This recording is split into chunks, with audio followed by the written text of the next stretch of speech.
24 तारखेला दुसरा श्रावण सोमवार आहे आणि या दिवशी तिळाची शिवामूठ भगवान शिवशंकरांना अर्पण केली जाईल. त्याचबरोबर दिवसभर उपवास करून भगवान शिवशंकरांची पूजा सुद्धा केली जाते. पण यंदा 24 तारखेला एकादशी सुद्धा आलेली आहे. एकादशीचा उपवास तर आपण सोडत नाही, पण श्रावण सोमवाराचा उपवास संध्याकाळी सोडला जातो. मग काय करायचा असा प्रश्न सुद्धा भाविक भक्तांपुढे पडलेला आहे. तर याचा एक सोपा मार्ग या व्हिडिओत आपण बघणार आहोत, जेणेकरून श्रावण सोमवार राहील आणि एकादशी सुद्धा मोडणार नाही.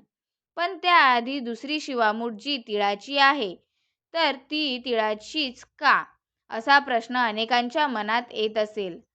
आयुर्वेदात तीळ तेलाचा उपयोग वात विकार, सांधेदुखी, स्थूलता कमी करण्यासाठी, स्मरणशक्ती आणि दृष्टी सुधारण्यासाठी तसेच केशोधरणासाठी महत्त्वपूर्ण मानला जातो. जीवनसत्व, फायबर, आयर्न, कॅल्शियम हे तिळांमध्ये भरपूर आहे हे सगळ्यांनाच माहिती आहे.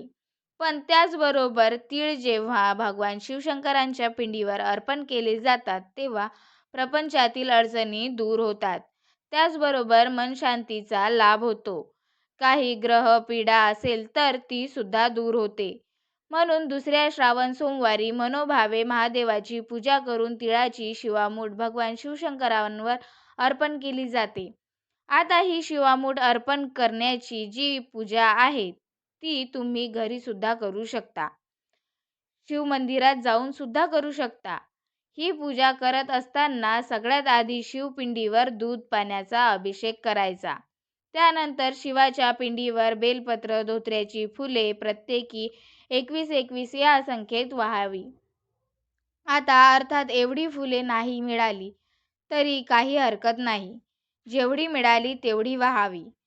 नैवेद्यामध्ये 5 प्रकारची फळे उदाहरणार्थ केळी, सफरचंद, संत्र, मोसंबी, चिक्कू, डाळिंब, पेरू, द्राक्ष इत्यादींपैकी कोणतीही 5 फळे ठेवावी. नैवेद्यासाठी तुम्ही खडीसाखर, साखर, गूळ, खोबरे, गूळ शेंगदाणे असा साधा नैवेद्य सुद्धा ठेवू शकता.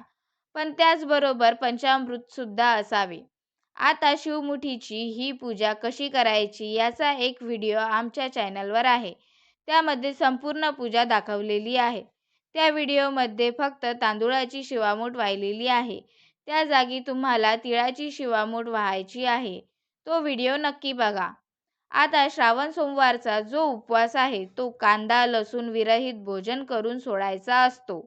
तो सगळ्यांना माहीत आहे. पण कुठल्याही प्रकारचे भोजन केले तर एकादशी मोडेल ना. कारण यंदा एकादशी आलेली आहे. तर काय करायचे? यावर साधा सोपा उपाय आहे. श्रावण सोमवारच्या उपवासाला भगर चालत नाही. वरई ज्याला काही भागांमध्ये म्हणतात ते चालत नाही. पण एकादशीला मात्र भगर चालते. बऱ्याच भागांमध्ये चालते. म्हणून तुम्ही भगर खाऊन श्रावण सोमवार संध्याकाळचा सोडू शकता. भगर खाऊन श्रावण सोमवार सोडल्यामुळे काय होणार आहे? श्रावण सोमवाराचे व्रत पूर्ण होणार आहे, पण एकादशी सुद्धा मोडणार नाही. या पद्धतीने तुम्ही दुसऱ्या श्रावण सोमवारचे व्रत करू शकता.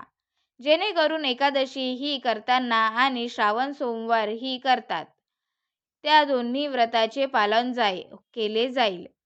एखाद्या व्यक्तीस श्रावण सोमवारी कडक उपवास करणे शक्य नसल्यास सकाळी फराळ, चहा, कॉफी, दूध किंवा फळ असे खाऊन तुम्ही उपवास करू शकता.